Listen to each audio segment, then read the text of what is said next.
made The Lost Boys of Sudan, they've made this film. Why have you chosen cinema to express yourself? You could join Bill McKibben's group. You could be an environmental activist, or you could do any of a number of things to express yourself politically or socially, culturally, whatever. But I'm just curious why you chose cinema as the form. Well, God, I really love cinema. I love stories. I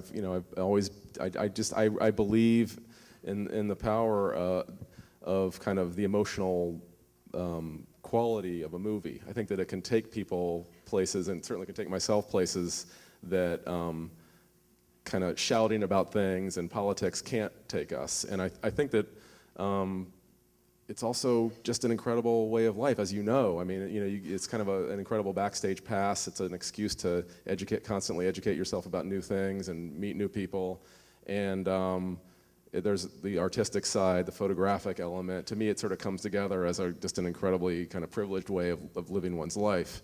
And I think that what's cool, and obviously what you've been a big part of, is in the last 10, 15 years in the country, I think documentary films are taking the place of other types of media that are sort of withering, newspaper investigative reporting as it goes away, and there's less and less money for that kind of thing. I think the documentary filmmaking, independent documentary filmmaking, is kind of helping to sort of feed audiences about stories that otherwise they wouldn't know about. Right, because networks and newspaper chains used to have bureaus in places like New Delhi or Hong Kong or places like that they no longer have. So when you make a film like this, and you're an artist as a filmmaker, it makes you an artist. But you're also trying to show something that's happening politically. How do you where's the cart and where's the horse? Which comes first, the art or the politics? That's a really good question. I think at the end of the day, I'd rather for me, it's really about kind of moving people, having people go on an emotional journey. I think without that, then it's very difficult to get people to think. I think people think with their hearts. I certainly do. And when I instantly go to kind of what is the human drama, what is the kind of human passion behind this, what is going on in this person's life, how is it going to twist and turn, and how can we share that with people in a form that is kind of actually fun and entertaining to a certain degree, and get them to engage with part of themselves and with each other in a way that they might not otherwise. As a documentary filmmaker, are you concerned with this particular genre, this form, in terms of it's getting harder and harder for documentary filmmakers to get funding? There is a means on television networks still to get good funding for documentaries, but documentaries in movie theaters, there seems to be a real crisis at this point, and I'm just wondering if you've thought about that, because now Goldwyn has bought the film, and they're going to put it in theaters. And how do you get people to come to see a documentary like this? And I'm just wondering what your thoughts are, just in terms of this whole problem that we're facing. It's the getting people into theaters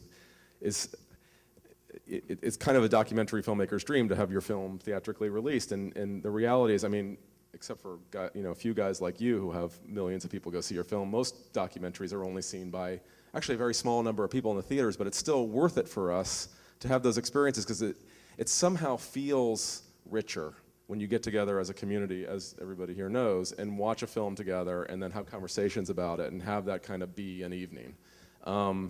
As good as televisions are and home theaters and all that, it's not the same watching it alone in your room at home. And I think there's 3 or 4 Goldwyn people in the audience tonight, and we spent half the day brainstorming about how to get people into the theater, because I feel like that community aspect of it is really important, and it's now, fortunately or unfortunately, however you look at it, it's now part of our job when the film is done crack that nut as well, the distribution thing, and to be, you know, literally every day involved in the brainstorming about how we're going to get people to see it. See, I think people do want to see these stories. I think the problem a lot of times are the theater chains, the distributors, exhibitors. You have great distributors like Goldwyn and others who will take the time and then spend the money with independent films like this and documentaries. But you know, I don't know. I mean, I've been thinking about this a lot lately because I think that we're in trouble as far as this goes. And I'm just curious, because we all know this, when you start to make a film like this, are you thinking, when you think of the imaginary audience, is this an audience that's watching this on a television screen or a computer screen or an iPhone? Or, you know, when you set out to do this, you want the collective experience of 200 people? I mean, I don't. What do you? I think of this. I think of sharing. I agree with what Anthony Lane said in the New Yorker this week or last week, that if you cannot call it cinema unless it's in a movie theater on a movie screen. It's something else when it's on a device.